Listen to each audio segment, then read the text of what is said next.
প্রিয় শিক্ষার্থী ভাই বোন সকলকে শুভেচ্ছা স্বাগত। আবারও একটা ইন্টারেস্টিং ম্যাথ দেখাবো।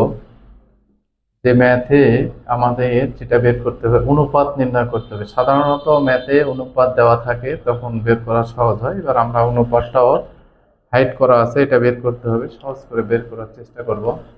যেমন লেখা আছে 3 বছর পূর্বে মা ও মেয়ের বয়স 27 বছর এবং 2 বছর ছিল। ওকে, আচ্ছা, 3 বছর পরে তাদের বয়সের অনুপাত কত? অনুপাত মানে এই যে মা মেয়ে, এই ভাষাটাকে ঠিক করতে হবে। মা ইস টু মেয়ে, এই যে মা এবং মেয়ে, মেয়ে ইস টু মা না, যেভাবে এইখানে সাজানো থাকবে ঠিক উত্তরটা সেভাবে বের করতে হবে। তাহলে এটা 3 বছর পূর্বের ঘটনা যদি হয়, তাহলে তাদের বর্তমান বয়স কত হতে পারে সেটা বের করব। তাহলে এখানে আমি কি করব, 3 বছর পরে 3 বছর পরে মায়ের বয়স, তাহলে 3 বছর পরে মায়ের বয়স কত হবে? তাহলে এখানে 3 বছর প্লাস এই যে 27 বছর, তাহলে এখানে হবে 30 বছর।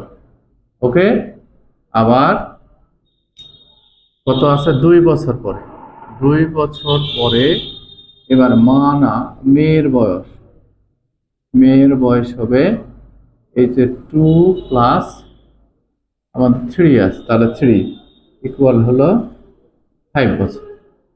তাহলে 3 বছর পরের ঘটনা হলো মায়ের বয়স হলো 30 বছর, মেয়ের বয়স হলো 5 বছর। এখন 5 বছর পরে তাদের বয়সের অনুপাত কত হবে 5 বছর পরে? তাহলে 5 বছর পরে তাদের বয়সের বয়সের অনুপাত বের করব। ওকে, আচ্ছা, তাহলে অনুপাতটা কিভাবে বের করব? এই যে মা ইস টু মেয়ে। আচ্ছা, তাহলে মা কত ছিল? 30 বছর।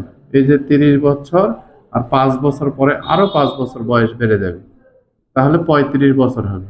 আবার মেয়ের বয়স ছিল 5 বছর, 5 বছর পরে মেয়ের বয়স আরো 5 বছর বেড়ে যাবে, তার মানে 10 বছর হবে।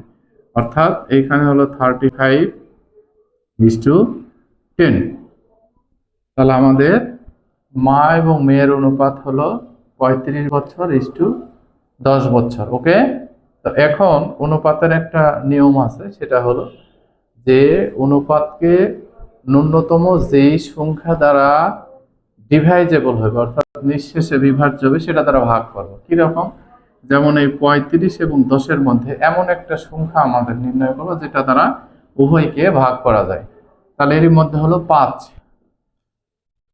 3, 2 এগুলো দিয়ে হবে না, যে সেই ডিজিট এখান থেকে সিলেকশন করব যে ডিজিট দ্বারা এই দুইটাকে ভাগ করা যাবে, সেটা হলো 5।